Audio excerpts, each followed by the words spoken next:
Harvard বিশ্ববিদ্যালয়ের বিদেশি শিক্ষার্থীদের ভর্তির ক্ষমতা বাতিল করতে ট্রাম্প প্রশাসনের উদ্যোগ গেল ২৩ মে সাময়িকভাবে ভেস্তে দেন যুক্তরাষ্ট্রের একটি আদালত। মার্কিন গণমাধ্যমের দাবি, দ্বিতীয় মেয়াদে ক্ষমতায় এসে স্বনামধন্য ওই শিক্ষা প্রতিষ্ঠানের আর্থিক লেনদেনের নিয়ন্ত্রণ নেওয়ার চেষ্টা করছিলেন ডোনাল্ড ট্রাম্প। কিন্তু হার্ভার্ড কর্তৃপক্ষ তাতে বাধা দিলে বিশ্ববিদ্যালয়টির বিরুদ্ধে ইহুদি বিদ্বেষ ছড়ানোর অভিযোগ তোলে হোয়াইট হাউস।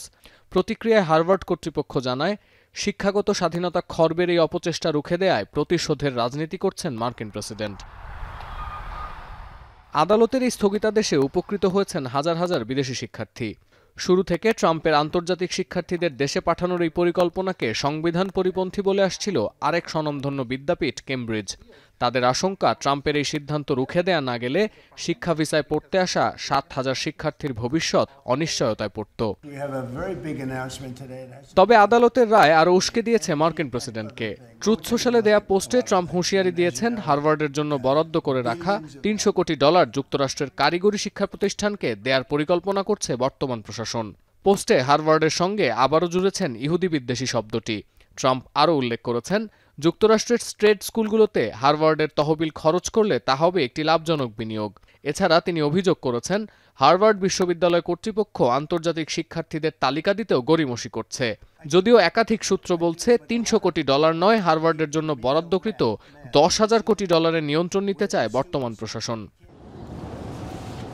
বিদেশি শিক্ষার্থীদের দেশে ফেরত পাঠানো হলে হার্ভার্ডের অর্থনৈতিক ক্ষতির পরিমাণ কী হবে তা নিয়ে উদ্বিগ্ন নন বিশ্লেষকরা।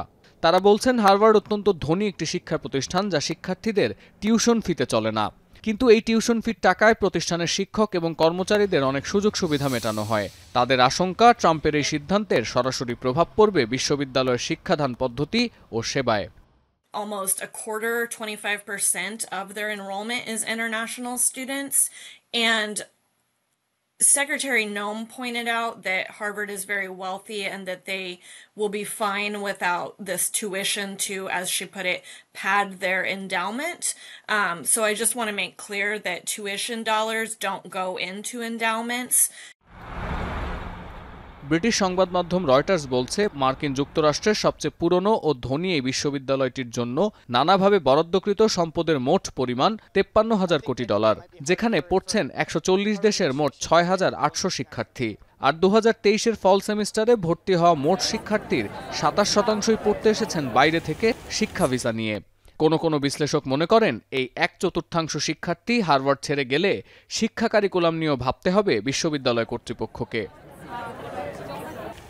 সতীর্থ কর্মকার, এখন বিশ্ব।